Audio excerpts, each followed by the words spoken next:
Karena kita lihat deepfake adalah satu strategi baru yang dipakai oleh peretas untuk bisa mendapatkan apa yang dia inginkan. Dan isu yang lain terkait di dalam deepfake itu karena jumlah data yang kita berikan sebagai individu itu di internet semakin banyak. Jadi ketika serangan dari sisi deepfake tersebut dilancarkan, maka serangan tersebut menyentuh jalur-jalur informal yang kemudian berujung actionnya menjadi formal.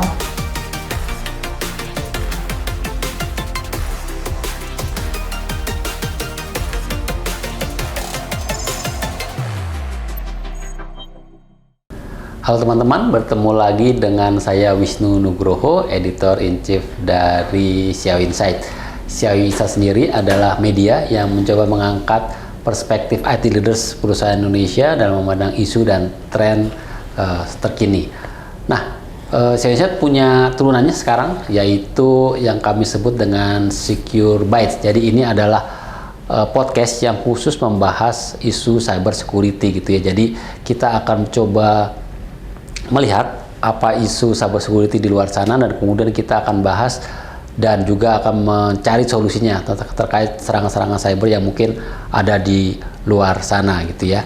Selain itu kami juga menerima pertanyaan atau usulan topik dari teman-teman semua para IT leaders. Silakan jika ingin punya pertanyaan, silakan kontak kami di email hello@seoinsight.id atau di kanal media sosial kami di LinkedIn maupun Instagram. Jadi pertanyaan-pertanyaan yang masuk akan coba kami jawab di sesi Secure Byte SEO Insight berikutnya gitu ya.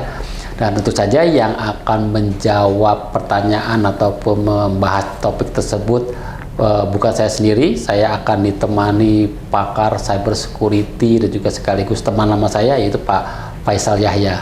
Pak Faisal sendiri adalah orang yang terlibat di dunia cyber security mungkin lebih dari 25 tahun. Beliau juga sudah banyak dipercaya banyak organisasi untuk mentoring dan juga konsultan, dan telah menjadi pembicara di ratusan event baik di tingkat lokal maupun internasional. Jadi dengan pengalaman panjang seperti itu, Pak Faisal akan mencoba menjawab pertanyaan teman-teman semua, dan jadi kita juga bisa belajar langsung dari pakarnya. Pak Faisal, ketiga kalinya kita ketemu lagi di acara ini, semoga nggak bosen dan gue semangat selalu. sampai ke episode nanti kita ke 100 kita rayakan dengan minum teh botol. Oke, Pak Faisal, ini ada sebuah insiden keamanan yang ingin saya angkat dan menarik gitu ya. Jadi saya tuh kemarin ngebahas beberapa waktu lalu saya membaca sebuah insiden gitu yang terjadi di Hong Kong gitu, Maret kemarin kalau nggak salah. Jadi seorang staf keuangan di sana gitu ditelepon video call sama bosnya, seorang CFO, kemudian diminta untuk transfer sekitar 30 juta dolar kalau nggak salah, 35 juta dolar kepada sebuah rekening gitu ya. Belakangan diketahui ternyata bahwa itu penipuan gitu, bahwa ternyata CFO yang menelpon stafnya itu ternyata menggunakan teknologi deepfake. Jadi hacker itu menyamar sebagai CFO tersebut dan hanya memanipulasi si staff itu untuk transfer gitu. Dan ini adalah satu dari berbagai kejadian yang terjadi di luar sana. Atau deepfake itu sangat naik secara populasi, secara teknik serangannya. Kalau FBI menyebut bahwa lebih dari 3.000% peningkatan terkait penipuan berbasis deepfake gitu ya. Dan yang mungkin yang makin mengkhawatirkan gitu ya, deepfake itu tidak hanya video tapi juga audio gitu, dan audio itu atau suara yang meniru suara seseorang itu bisa didapat hanya dengan sampel di bawah 10 detik gitu. Jadi kan kebayang nggak tuh bahwa makin mudah bagi hacker untuk menyaru jadi siapapun gitu, sementara kita sebagai staff atau sebagai orang yang mungkin diserang itu juga kayak merasa apa nih yang bisa kita lakukan, defenseless lah kita. Jadi mungkin itu tema utama kita, Pak. Jadi gimana deepfake yang saat ini naik popularitasnya sebagai teknik yang digunakan, dan bagaimana kita menjawabnya gitu. Mungkin pertanyaan pertama saya, Pak, emang teknologi AI atau deepfake itu sedemikian canggihnya sehingga emang itu digunakan oleh para hacker, atau mungkin ada alasan lain mengapa teknik serangan ini sekarang makin meningkat? Oke, yang pertama kali Mas Wisnu, ini satu topik yang menarik ya sebenarnya kalau kita mau angkat ya terkait dengan deepfake sendiri. Karena kita lihat deepfake adalah satu strategi baru yang dipakai oleh peretas untuk bisa mendapatkan apa yang dia inginkan dengan cara bermacam-macam. Tapi itu satu medium baru lah boleh dibilang. Kalau di episode kemarin kita bicara ransomware ya. Ya. Nah sekarang kita bicara terkait dengan deepfake. Jadi ini medium yang dipakai, dipergunakan. Jadi intensinya berkembang ini karena sebetulnya dari bagian dari perkembangan teknologi yang nanti sebetulnya difungsikan untuk hal yang positif ya.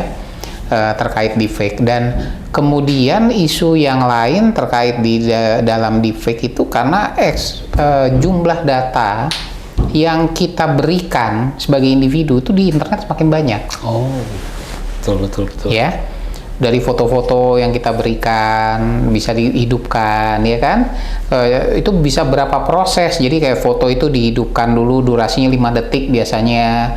Terus udah gitu dari durasi foto yang 5 detik itu jadi video disusun-susun kayak puzzle gitu. Terus sedemikian rupa jadi bisa punya satu asumsi walaupun tidak keseluruhan tentang postur orang tersebut. Jadi pertama kali hal ini dilandaskan dari keinginan kita untuk terlalu banyak memberikan informasi. Nah, itu nggak bisa ditutup ya, karena memang betul. Istilahnya public figure, mereka mau nggak mau kan berinteraksi dengan media yang banyak banget, otomatis data mereka akan berceceran di situ. Nah, ini memang bukan sebuah hal yang bisa dihilangkan, namun bisa dibangun preventatifnya. Oke. Nah, preventatif ini sayangnya sampai hari ini kita bicara nih berdua, preventatif secara teknologinya masih sangat minim. Sehingga proses verifikasi yang perlu dilakukan adalah secara human-nya, bukan secara teknologinya.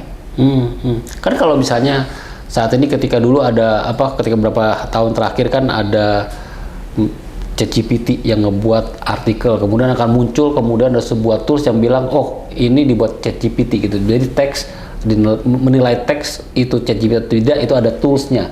Kalau ini praktis emang belum ada tuh, mungkin masih jarang. Ada beberapa toolsnya. Jadi pada saat pembicaraan terjadi biasanya ada mekanisme liveness test namanya. Oh, oke. Liveness test itu bisa dilakukan, ada tools yang bisa membaca apakah ini video adalah hasil generate AI atau bukan.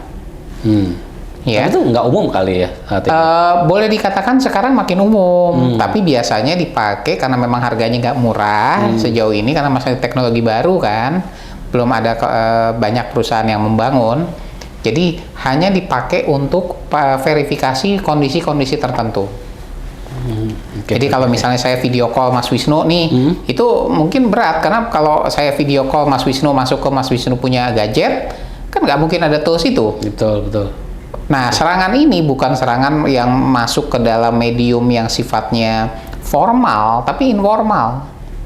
Jadi ketika serangan dari sisi deepfake tersebut dilancarkan, maka serangan tersebut menyentuh jalur-jalur informal, yang kemudian berujung actionnya menjadi formal. Iya. Itu yang terjadi, Mas Wisnu. Oke. Nah, dengan ya tadi bahwa memang teknologinya ada, tapi memang ini kan berpulang kepada orangnya gitu ya, kepada sistemnya gitu ya. Jadi kira-kira kalau emang untuk menangkal ini, ketika teknologi mungkin nggak available di semua devices, kemudian juga jalur komunikasi informal kan juga banyak gitu ya. Sebenarnya bagaimana cara supaya kita gitu ya, calon korban gitu bisa, atau mungkin perusahaan gitu bisa memiliki mekanisme gitu untuk mencegah deepfake ini? Oke, baik. Yang dilakukan? Pertama kali kita harus memilah pekerjaan berdasarkan tingkat urgensinya. Nah, orang-orang yang dianggap tingkat urgensi aktivitas itu tinggi diberikan mekanisme verifikasi lain yang tidak mempergunakan existing media yang dia pakai.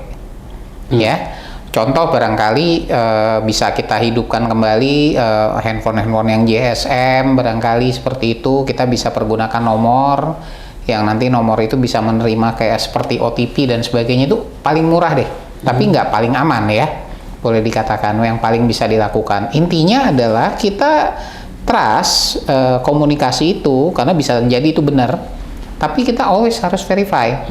Ya mirip kayak zero trust gitu ya itu. Verify gitu. Jadi ada beberapa sampling, ada satu riset yang menarik yang dilakukan oleh satu university, saya agak lupa namanya, dia menerapkan gesture verifikasi.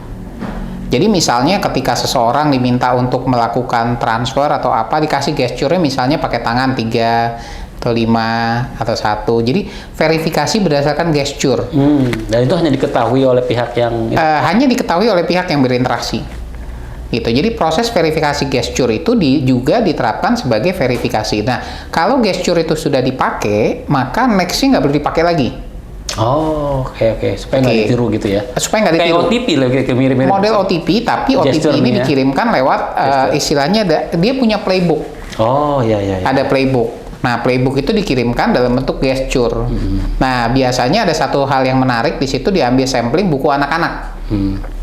Ada gambarnya gitu ya. Jadi ada buku cerita tentang bebek atau apa gitu ya. Nanti di situ ada gesture-gesture tertentu di halaman berapa, dia diminta untuk ngikutin. Dan itu benar-benar offline. Jadi nggak ada sama sekali di bagian data digital. Nah, gesture itu yang pertama. Kemudian yang kedua, bisa saja kalau di pembuatan deepfake, mereka tuh hanya bisa meniru muka, tapi bukan sepenuhnya mimik muka. Jadi mimik muka itu akan cenderung relatif lebih kaku. Bentuk senyuman khas orang, mungkin bibirnya begini, tapi kalau dia senyum bisa beda. Nah, itu. Ada orang mungkin senyum karena bentuk bibirnya bisa, ya pokoknya unik deh. Yang mana itu bisa dibandingkan dengan kondisi yang asli. Dan itu judgement-nya dari orang itu apa? Dari orang itu. Jadi ketika orang itu nanti menunjukkan dia punya sebagai bentuk verifikasi yang lainnya, itu bisa dicek nanti validitasnya. Itu akan ketahuan. Kemudian di samping kita melakukan verifikasi, khusus untuk kasus yang unik seperti ini, kita proses secara batch. Artinya nggak langsung immediate instruksi, dijalanin. Oke. Kita batch. Misalnya, we will process this in the next 2 hours. Nah, between now and that 2 hours, verify deh sebanyak mungkin. Oke. Jadi, tergantung seberapa besar permintaan yang diinginkan, maka batch proses itu harus dilakukan dengan waktu yang tenggang. Semakin tinggi risikonya ya semakin bikin batch-nya semakin lebih banyak. Berarti memang insiden yang seperti ini ketika apalagi ngomongin jutaan dolar itu barangkali gitu. Kita batch gitu. Iya. Istilahnya clearing deh gitu ya, barangkali ya kalau orang perbankan itu kan harus nunggu sampai sore gitu. Baru kita bisa, sementara itu kita lakukan proses verifikasi. Jadi semakin tinggi resikonya kita harus benar-benar verifikasinya harus proses. Iya, jadi kita accept dulu karena kita nggak ada alasan untuk menolak, karena kita nggak ada evidence proof, tapi kita cari evidence kemudian. Nah, sesudah evidence itu dikumpulkan, baru nanti kita lakukan. Nah, salah satu upaya mengumpulkan evidence yang saat ini bisa dipakai dengan teknologi itu dengan liveness. Itu teknologi sekarang udah banyak. Liveness itu kan dipakai untuk onboarding, biasanya perbankan atau mungkin institusi yang membutuhkan validasi bener-bener nih orangnya asli gitu. Nah, mungkin tadi berarti sekarang kalaupun tadi kita bisa mengandalkan kemampuan dari masing-masing, kita bisa mengubah sistem lah tadi, apakah harus pakai clearing, harus ada verifikasi dan segala macam. Kemudian tapi kalau dari sisi teknologi itu bisa bantunya, berarti emang kita ada solusi di luar sana yang bisa mendeteksi itu, Pak. Dan mungkin apa sih kriterianya, mungkin kalau emang saya pengen beli solusi yang bisa mendeteksi deepfake itu, apa kriteria yang harus saya perhatikan? Kriteria yang biasanya harus diambil itu dengan mempelajari mimik. Biasanya itu dengan liveness-nya tadi, ya itu kriteria kita bisa cek. Atau kalau kita mau tambah lagi dengan kondisi yang lebih serius, misalnya kita bisa pakai misalnya kayak MFA yang pakai teknologi kayak Fido, yang mana dia harus berupa kayak USB gitu, dia harus dicolok, dia harus dipencet, baru dia bisa mengeksekusi. Itu alat nggak bisa di-cloning sejauh ini. Nah, itu bisa dilakukan. Intinya gini, Mas Wisnu, ada perbedaan kalau kita bicara deepfake. Kalau kita bicara deepfake, kita accept dulu, tapi kita lakukan proses verifikasi berlapis. Nah, dalam proses verifikasi, kita harus punya yang namanya playbook. Jadi, di dalam deepfake itu kita harus ada yang namanya crisis playbook. Crisis playbook, kalau kita suspek bahwa komunikasi yang dilakukan ini tidak valid, maka kita harus apa? Jadi kayak kitab suci acuannya deh gitu ya, best practice-nya. Ini kalau kita berhadapan dengan kayak gini, deepfake, how we should respond. Verifikasi apa yang perlu kita lakukan.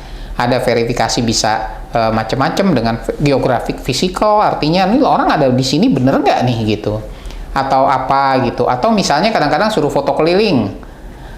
Coba deh sharing your environment with your kamera gitu kan, dia bawa keluar sambil jalan, mungkin itu bisa jadiin satu bentuk verifikasi, bukan untuk melihat backgroundnya tapi melihat kecacatan kameranya. Misalnya pada saat dia nengok kulitnya dia warnanya gelap tapi dia menyerupai orang kulitnya warnanya putih, ada transisi kok lehernya gelap mukanya putih ya barangkali. Okay. Jadi ketika dia bergerak, kemampuan algoritmanya si deepfake mungkin nggak sesempurna itu. Nah tadi mungkin ancaman deepfake itu tadi mungkin kita banyak bisa kita tackle juga dari sisi tadi proses tadi Pak ya, dari verifikasi dan segala macam, kemudian juga proses dari menjustifikasi atau memverifikasi lingkungannya dan segala macam. Jadi dari sisi proses itu bisa kita lakukan. Dari sisi teknologi tadi ada kayak ada liveness detection dan segala macam gitu ya. Nah, tapi kalau dari sisi people-nya Pak, bisa diajari nggak orang-orang itu Pak? Maksudnya ya karyawan nih kita ada sesi khusus untuk security awareness tentang memahami deepfake itu, apakah perlu dan apakah memang perlu, apakah memang apa yang mungkin bisa diajarkan di sesi itu? Kalau kita ajarkan dari sisi karyawan, kebanyakan hal-hal yang bukan saat ini ya, untuk saat ini itu belum terkait penuh dengan teknologi. Tapi lebih mengajarkan behavior dalam artian tidak menerima instruksi lewat channel yang tidak diizinkan oleh perusahaan. Misalnya text messaging. Kalau terima perintah penting terkait dengan proses, jangan lewat text messaging. Jadi perusahaan mengajarkan how for them to respond. Itu nggak bisa random, nggak bisa kita bilang nanti kalau ada orang kontak kayak gini kamu bisa lah bedain antara deepfake sama nggak bisa, harus jelas dulu parameternya. Gitu ya. Benar. Terus instruksi tersebut harus terjadi antara jam-jam tertentu misalnya. Jadi mau seberapa urgentnya kalau jam 12 malam ditelepon nggak boleh jalanin kecuali besok pagi, dan sepertinya dan semua seterusnya itu tercantum di dalam yang disebut crisis playbook. Nah, kenapa kata-kata krisis? Krisis ini adalah potensi, bukan udah terjadi krisisnya, tapi krisis itu adalah krisis serangan psikologis. Sama misalnya saya jam 1 malam telepon Mas Wisnu, padahal bukan saya gitu. Mas Wisnu, cepetan transfer duit, bla bla bla bla gitu, padahal bukan saya gitu ya. Di dalamnya saya ngebohongin Mas Wisnu. Mungkin dengan tingkat alam sadar yang tengah tidur bangun itu kan mempengaruhi psikologis kan. Tapi kalau otak Mas Wisnu sudah terpatri bahwa tidak akan menerima instruksi di tengah malam, maka Mas Wisnu akan bilang kita ikutin prosedur yang sama yang sudah diatur oleh perusahaan, yaitu pagi. Nah itu. Jadi sebenarnya yang aturannya jelas ya. Benar. Jadi awareness itu agak beda dengan cyber security awareness, di mana kita mengajarkan trending teknologi serangan. Tapi di dalam deepfake crisis playbook ini kita mengajarkan kepada orang bahwa how to respond for this certain situation. Itu yang kita ajarkan kepada orang sehingga orang itu bisa mengikuti. Kalau kita menghafal ya, kita misalnya ada benda panas, kita udah tahu nih panas, kita pegang, tek, itu kan ada muscle memory habis itu ya barangkali, atau ada indera memori bahasanya barangkali kalau orang kedokteran bilang. Sehingga besok kalau ngelihat hal yang kayak gitu dia nggak mau pegang lagi. Nah itu yang perlu dibangun awareness. Ketika kita punya psikologis barangkali agak sedikit lelet untuk bisa merespon karena ngantuk, tidur dan sebagainya, kita bisa beralih kepada apalan yang tadi kita, bahwa kalau ada orang telepon jam segini minta ini, ignore dan seterusnya. Jadi mediumnya disepakati Mas Wisnu. Nah playbook itu siapa yang biasa harusnya buat? Apakah orang IT-nya dengan melihat bahwa oh ini potensi seperti ini, atau memang IT dengan HR dengan kira-kira siapa yang saat ini proses-proses itu lebih mengerucut kepada tim CRO, manajemen di perusahaan. Tapi saya secara pribadi lebih menyarankan itu dipilih dari stakeholder dari masing-masing departemen supaya mereka tahu urgensinya. Tapi mungkin jadi pertanyaan saya nih Pak, kan bagaimanapun di era digital seperti saat ini, media sosial seperti saat ini, personal branding itu kan menjadi sesuatu yang penting gitu ya. Ya maksudnya personal branding adalah kalau saya pemimpin perusahaan, saya harus menampilkan citra perusahaan, saya harus tampil dan segala macam. Itu kan menciptakan resiko-resiko tersebut antara akan digunakan bisa salah gunakan gitu ya. pertanyaan saya mungkin seperti ini ya. Ketika ngomongin oversharing itu, apakah memang ada guideline dari seorang pakar security seperti Bapak, atau memang itu ya common sense aja deh, nggak usah terlalu sharing semua kegiatan hidup saya gitu. Apa sih batasan antara oversharing atau tidak oversharing kalau dari sisi security? Yang pertama kita perlu perhatikan, misalnya yang paling gampang aja nomor telepon aja deh. Oke, kita kasih nomor telepon kita sama orang lain, ya. Terus kita kasih lagi sama orang lain dengan nomor yang berbeda. Dua-duanya pakai aplikasi yang buat mendeteksi nama dengan itu orangnya spam atau bukan, spammer call lah, kayak gitu aplikasi yang diinstal, ya kan? Itu udah termasuk salah satu upaya oversharing sebenarnya. Saya punya banyak nomor di handphone, tapi saya hanya pakai satu ke siapapun. Saya tidak pernah punya. Kenapa saya punya banyak untuk verifikasi? Jadi setiap orang punya upaya prevention, di mana dia tidak terlalu oversharing, kayak gitu konteksnya. Nah, kemudian terkait dengan orang-orang tadi harus tampil, branding, itulah fungsinya PR. PR itu nggak bisa mengeksekusi perintah untuk transfer duit jutaan dolar. Level dia hanya bicara publik. Nah, kerepotannya adalah kalau dari sisi internal dengan level, apalagi levelnya dipublish. Nih, saya levelnya ini. Sekarang saya bicara itu cepat-cepat direkam untuk bisa. Jadi sekarang kita harus memilah hal-hal seperti itu supaya tidak membatasi informasi yang diberikan di publik. Kalau kita ingin sharing, bukan yang nggak boleh berarti kan? Bukan, kita membatasi itu. Jadi kita batasi. Ini hanya infonya hanya seperti ini yang bisa saya berikan ke publik. Sisanya lewat tim PR saya, itu aja selesai. Seperti itu. Jadi dia nggak terlalu banyak, apalagi jabatan-jabatan kritikal. Gitu. Itu yang lebih menurut saya sekarang, karena dengan teknologi deepfake yang ada, sekarang muka, besok langkah cara kita jalan. Pakai CCTV bisa ditipu, kita seolah-olah jalan di situ, padahal kita nggak pernah ada di situ. Dan seterusnya, itu nanti akan berkembang. Nah, kalau itu terjadi, upaya kita menutup deepfake itu cuman kejar-kejaran telur dan ayam. Makanya dua hal yang perlu kita bangun. Yang pertama, bagaimana metode verifikasi yang jauh lebih aman. Kemudian lakukan krisis playbook.